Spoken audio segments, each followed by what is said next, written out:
Okay, here we are in our conference center, and again, we've got 3 different applications for the Trac12 product. Once again, using this formula that I mentioned earlier, 5-watt lamps on a 6-inch spacing above the cabinets to give a really nice kind of a soft cove lighting effect. And you know, without a real hard edge like we had on that last one, if you notice, that light just kind of feathers off across the ceiling without giving a hard shadow line. Phil, I want to interrupt in a second. I want to just show folks, here's the primary cable coming into our transformer. So this is our 120 volts. Comes into the transformer, takes it from 120 volts down to 12 or 24 volts. And here's the secondary side that we're always talking about that needs to be of a higher gauge wire because our current is now higher, and that would go out and feed the different systems. So there's the mechanical side of the lighting effect. Okay, moving down then, when you look at this cabinet straight on, you get a really, really nice flow of the objects inside the cabinet.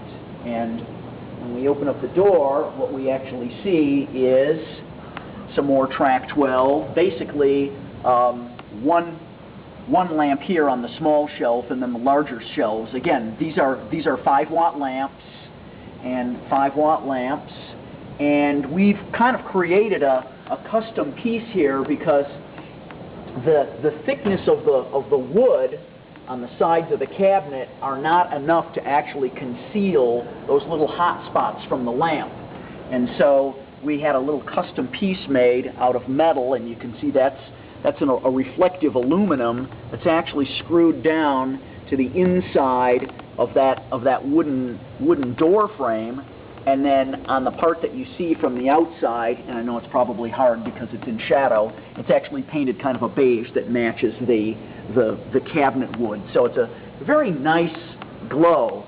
Coming down then, and again, we're not seeing a lot of action on our Ubatuba granite here with the Trac12 product because it's black, and of course black doesn't really reflect a lot of light, but you do get a kind of a soft task light, and if you look carefully, you can actually see kind of a shadow line here, and that shadow line is due to the fact that my decorative overhang that's intended to hide my under cabinet lighting fixture does create that, and it's because my Trac12 is pushed all the way to the front of the cabinet. And this is one of those things that people debate endlessly, is if I should have the product all the way against the back wall or all the way forward or in the middle, and I like to say there really is no right answer for that. It's what you like and what you personally prefer, but you can actually see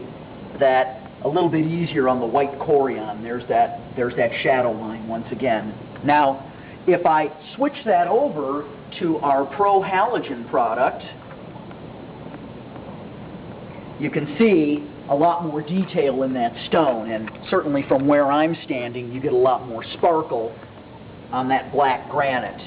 And again, this on my granite, the fixture was moved all the way to the back because it's beautiful, and when I'm sitting at my kitchen table, I want to be able to look up and see that vertical surface illuminated, and it's almost as though the work surface might be secondary to that.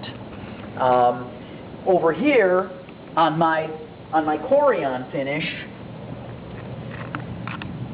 the fixture is moved once again towards the front, so I'm getting more light actually on the task surface, and of course it's white, so I'm bouncing a lot more light off the back wall, the white painted backsplash and white, but you can also, there's that shadow line again, okay, from being moved all the way to the front. So again,